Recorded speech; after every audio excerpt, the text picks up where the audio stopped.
is go into other territories, pacify the villages, and then convert them into my empire, and their population goes to my one city, so I'll pretty much have the biggest, most populated city on the planet, is the idea. Though I'm falling a bit behind in that, because it's the first time playing Cultist, seeing as they just got released today. Power plant soon. But then there's things like the Necrophage, which is absolutely about being bigger than everyone else, because they're basically the zombie locust horde who just, they can only achieve victory in two ways: by annihilating everyone else's capital cities, or by controlling 80% of the planet. So they are absolutely about just taking and holding all the territory. They literally cannot have peace. They must constantly be in a cold war or flat-out war. Search function seems to have a bit of issue with it, because I'm noticing this guy is still getting stuck all the time.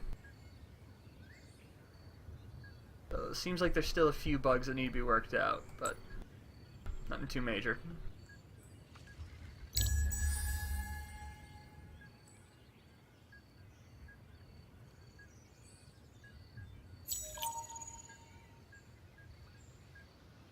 Another thing I like is that your heroes level up and everything. And they actually have, not only can you manage the equipment of your heroes and your inventory, your heroes themselves get a skill tree that you know, put points into to increase their abilities and whatnot. It's quite good. And it's different based on not only what class they are, then there's the common one, which is the same for all heroes, and then there's the faction, which is specific to what faction that hero belongs to.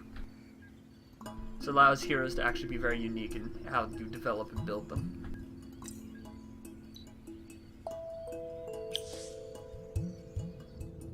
Then there's factions like the Draken Empire, which are all about seeking a diplomatic victory and doing everything they can to ensure peace. Then you have the Roving Clans, who are about economic victory, who can literally cut players out of the fucking marketplace. 2 glass steel extractors, excellent.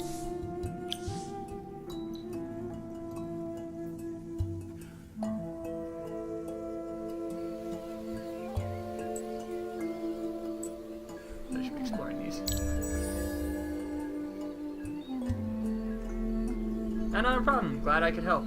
Thanks for following. I definitely stream this game the most. I'm looking into some other games to try streaming. Just that this is the one I've been playing the most of my free time and really, really enjoying it. Ooh, 50 dust, excellent. But yeah. Try to stream at least like a couple of times a week. Sunday's definitely the day I stream the most, and will probably be the day I'm always guaranteed to stream, since it's pretty much always my day off. But I try to stream an hour or two here and there throughout the week, so I try to be as active as I can.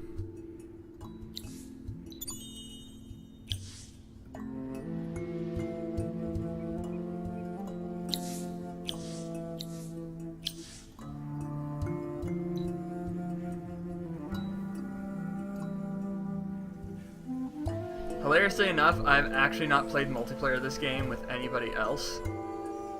Not because it's not fun. I imagine the game is actually infinitely more fun. I've been thinking about, since I've had a few people who follow me have asked about it, I've been thinking of maybe doing a stream where I get a bunch of people together and we all just have a big game of Endless Legend and stream that.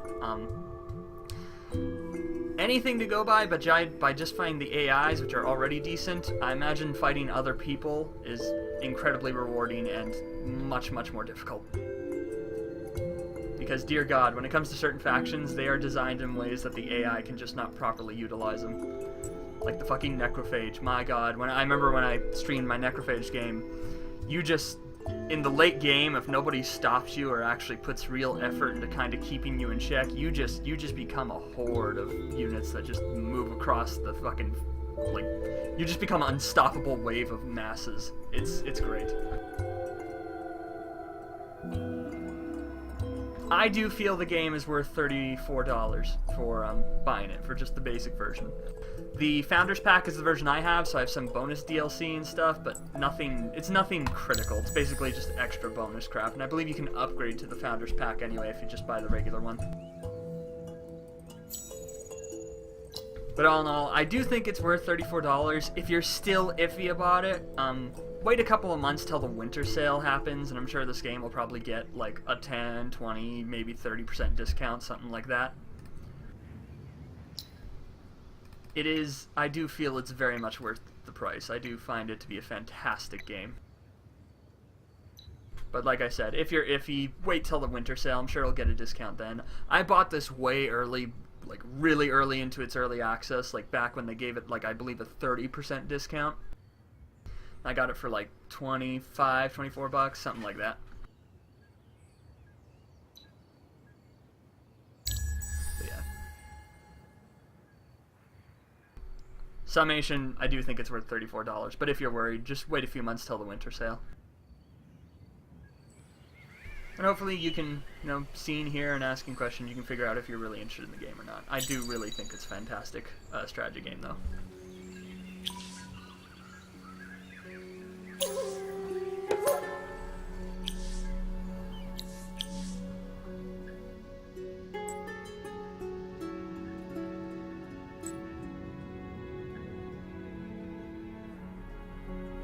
Find another empire. That's really surprising. All I know of are the Wild Walkers and the Draken, because you always know the Draken, because one of the Draken's special things is from the very get-go of the game, they know where everybody's capital city is. So everyone, therefore, already has contact with them. However, you don't get to find out where their capital city is, so that's great.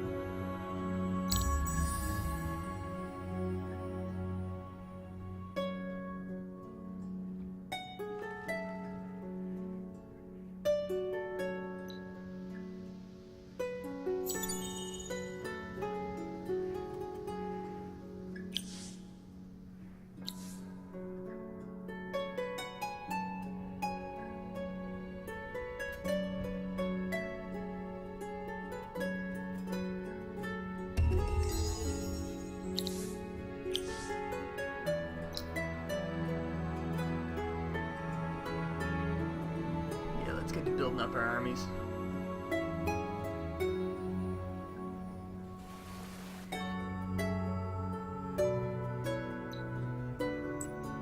Maybe we can finish that quest now, because I believe it's bringing 10 plus steel. Yep, 10.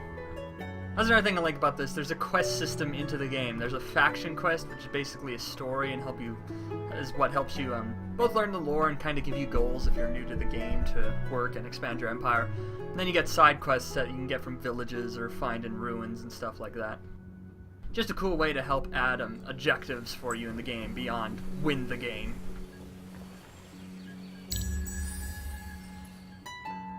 And they, of course, use it to help tell the story and lore of the universe, which is great.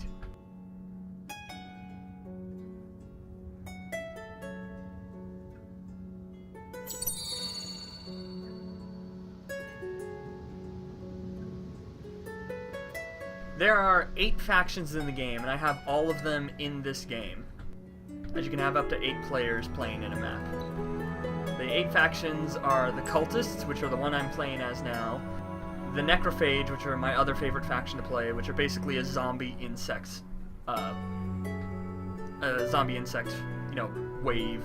They're fucking fantastic. Similar to the Zerg and Tyranids, but they really got their own unique flavor to them too. Then there's the Wild Walkers, which are essentially elves, but kind of different. Everything I like about all the factions are twists on the typical kind of, you know, fantasy tropes and whatnot. Or in the case of the Necrophage, something that you don't see in fantasy, which is basically the hive mind Zerg-like race.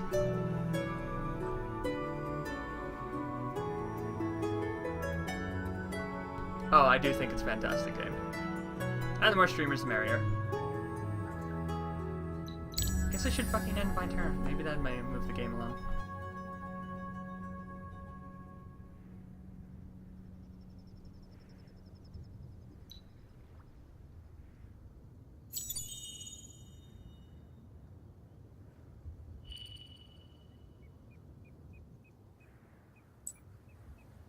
Another thing they did. You go get that money. Shut up and throw it at their screens. Seriously, I love the games these guys have been making. I also have their other 2 games, Endless Space, which is a sci-fi 4X strategy game, and Dungeon the Endless, which is like a dungeon crawler slash tower defense game. It's really unique too. That one's pretty cheap. It's still in early access, and it's got a slight discount on it, but even at full price, I think it's only going to be like, what, 15 bucks? And woohoo! Now that village is pacified.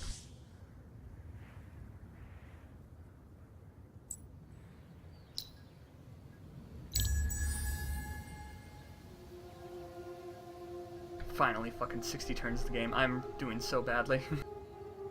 So not used to playing these guys. I'm in like the low tier for scores. Not in absolute last place, but I'm down there. Really need to get my ass in gear. Here's a chance to see what combat is like. Basically, what happens when combat, it cuts off a section of the map, as you can see here by the highlighted borders. It sets in 2 spawn points for each faction that reinforcements will come from, monitored by the flags. And basically, you get the deployment phase, where you select where all of your troops spawn and everything. And the ways to win the combat are either to kill all the enemy troops, or, if I remember correctly, having a unit on each of their flag points, although the AI never does that. They might have taken that out, because I've never even bothered trying to do that. It's always more fun to just kill all the units. But yeah, so there's only these 2 vine snakes, which are incredibly powerful. They're only level 2, so they're not too crazy, but they can be really goddamn deadly once they get leveled up in the late game and everything. So you do deployment phase, and then you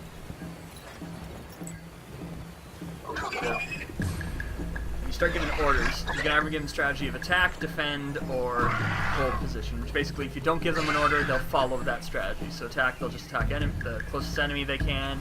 Defend means they'll try and stay away from the enemy, and hold position means they'll just stay exactly where they are.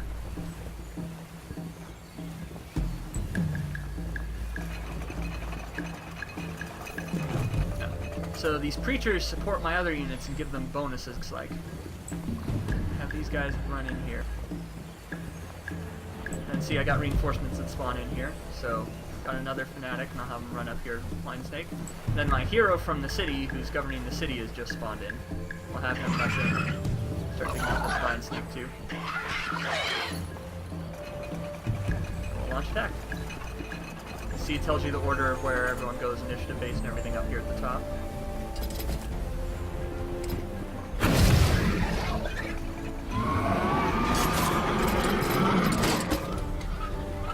I have the combat speed set super fast, just so everything moves along a lot quicker.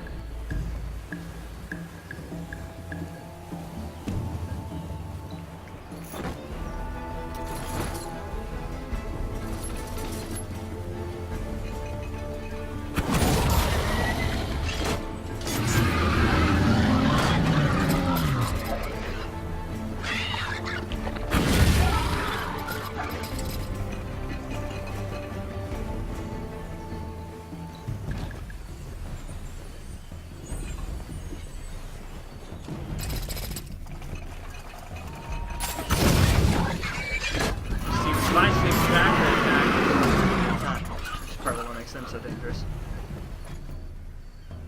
There we go. I just won the combat. Units will gain experience over time, you know, increase in level, get better stats, all that usual stuff.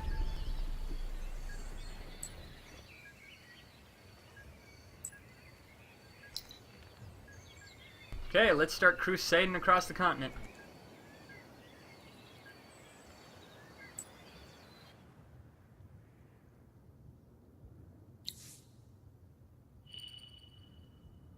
These scouts are probably going to be dying pretty soon because they cannot take on anybody in a fight, and everyone's just going to... I'm at the point in the game where all the minor factions are actually starting to get pretty aggressive. So yeah, they'll probably die next turn or so.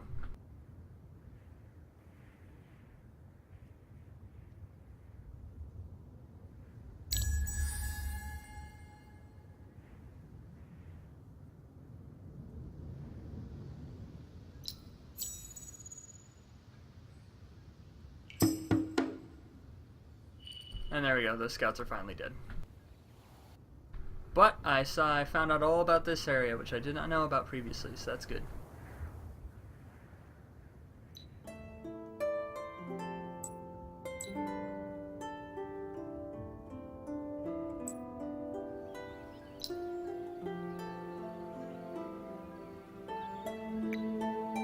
Let's make some units I could sell to the market for money. What else in